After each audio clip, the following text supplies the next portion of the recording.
yun tol, nandito na tayo sa Liliw, Laguna. Ay, may mga HPG girl. Relax ka lang ha. Paano? Patay ka ngayon. Tinatawag. Babae.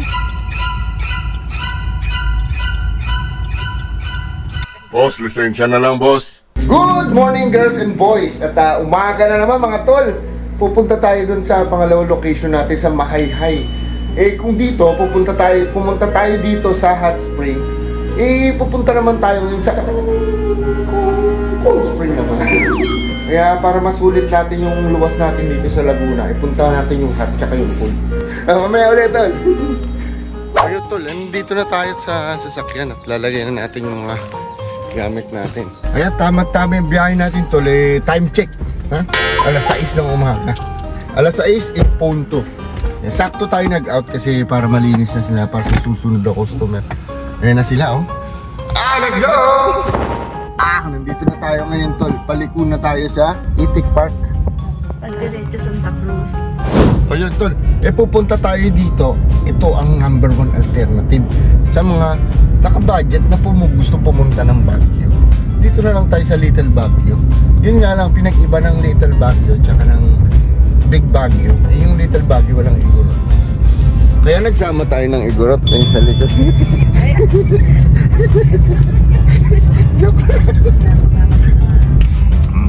Kita nyo yung magandang view dito tulo. Talagang sa paanan ka na ng bundok tulo. Over muna tayo dito sa Dali.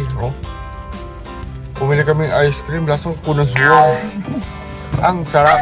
18 pesos Iba talaga dito sa Dali. Kaya maraming customer. Hindi pa nga sila bukas.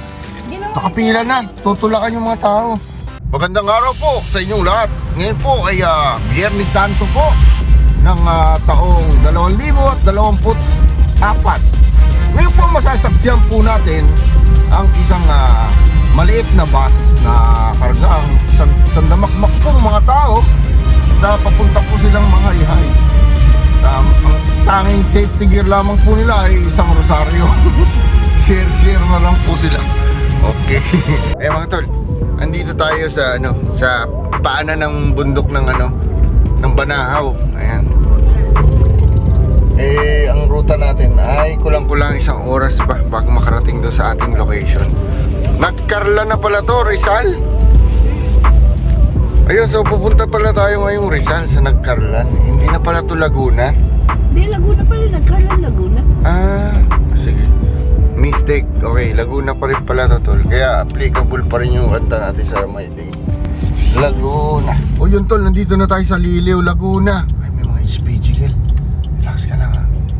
Paano? Patay ka ngayon. Tinatawag. Babae. Gusto lang pagtripan yan. Liliw na tayo tol. Hindi nyo nakita kanina yung karatula ng sinelas. Dito tayo kumain Ayun tol, ang laki ng sinelas tol Ayun Sleepers. Ayun, taas ang laki-laki. Ayan, dito kasi tol, simbahan na to kaya medyo traffic. Marami nagbibisita iglesia. Ayun ganda yun pala yun Ganda, sayang. Grabe. Napakaganda pala ng simbahan na yun. Kaso walang parking. Maglalakad nga di ba? Naglalakad. Milagrosa. Ang ganda naman ng simbahan na yun. Bricks. Minivan! Grabe! Pagdating sa jeep! Nasaan? Nakita! Nasaan? Nakabidyo na nga Binibidyo ko, sabi mo, ayun, Tom, saan? Saan ba? Kala ko may iba pang puno. Ulit yung pagnanay! Wala namang kalsada sa kabila Natingin ako sa kabila. Sabi ko, saan buti nakatutok yung cellphone ko na. Sa kabila Nakita niyo po kung gaano ka-crowded ang public transportation dito. Ganun talaga dito sa amin. Kami nga ni Carol, pagka bumabiyahe kami, talaga minsan, talaga sa bubong na kami dito, sumasakay. Welcome to Mahayhay. Barangay Panglan pala tayo ngayon. ganyan yung dinadaanan natin simula kanina, pataas. Kasi tuktok ng bundok yun yung pupunta natin.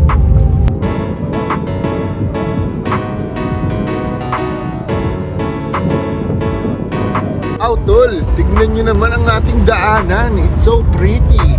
No, not me. It's the view. Kaso medyo makipot yung daan. Papunta na tayo sa Makayhay Falls. Ayan. O yun, Tol. Bumaba muna kami. Dito na tayo sa sa Taytay Falls dito sa Makayhay. Marami pala mga falls dito. Iba-iba yung iba-iba yung pangalan. Dito kami dinala ng GPS. Kaya silipin natin dito. At palagay ko okay kasi may mga nagka-camping na. Kunin natin yung gimbal. Baba muna kami, man. Eto, no? Kaso paninda sila dito mga mga sweatshirt. Kunin mo na yung kunin mo na yung ticket para makapasok tayo sa loob. Kasi yung binayaran natin doon sa entrance, ipapakita doon. Patunay na bayad na tayo. Makita mo na, Mike. Mike? Yung ticket natin. Tanong mo kung pwede pa tayo lumabas, mga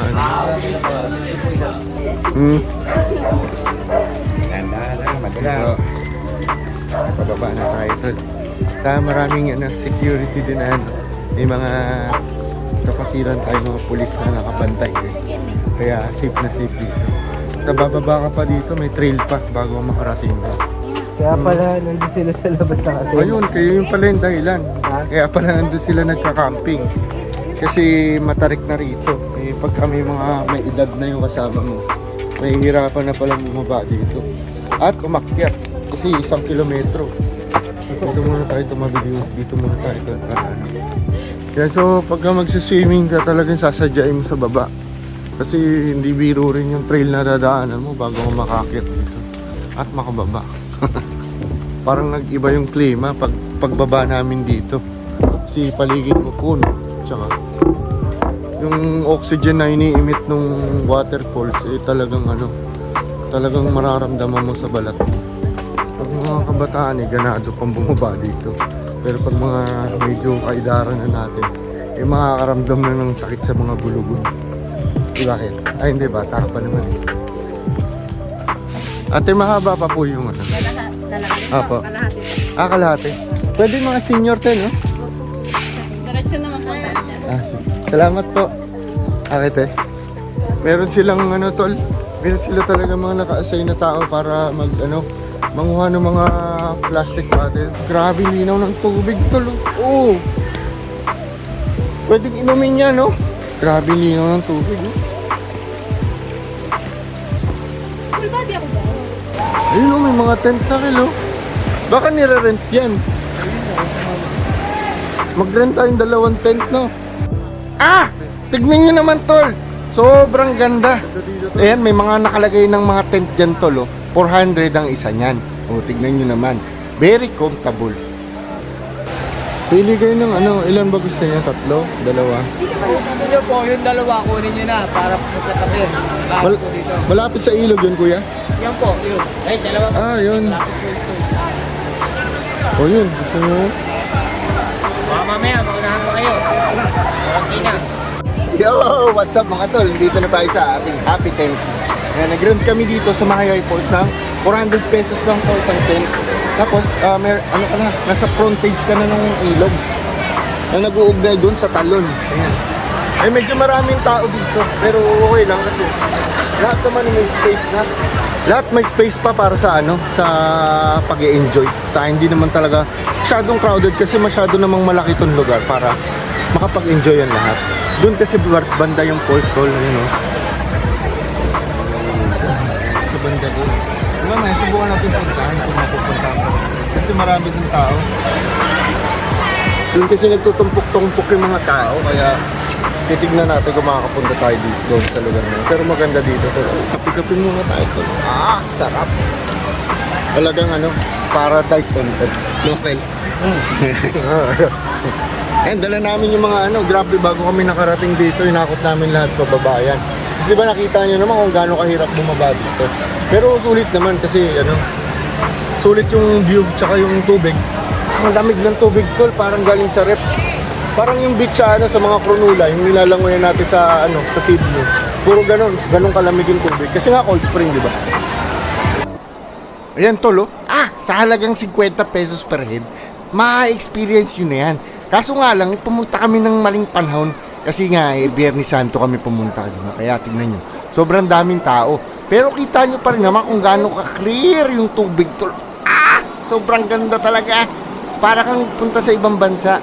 Tapos yung tubig dyan ay iinom. Pero depende sa'yo kung gusto mong nguyain. Pero tignan nyo naman tol, oh. May space pa rin kahit ganun karami yung tao. Pwede ka pa rin makapag-relax. Sobrang ganda. Ayan, oh. Talaga flowing water na sobrang lamig na parang galing sa rep. Very impossible na merong ganito sa atin. Pero meron pala, no? Tingnan nyo. Ayun tol, pauwi na tayo. Ang ganda ng view. Kaso nga lang hindi tayo nakapunta sa falls. Kasi sobrang daming tao. Kaya, next time. Tol, subscribe naman kayo sa YouTube ko para sabay-sabay tayong mamasyal at mapagsalu-saluhan natin kung ano yung mapapasyalan natin dito sa Down Under. Bye-bye! Thank you, Tol!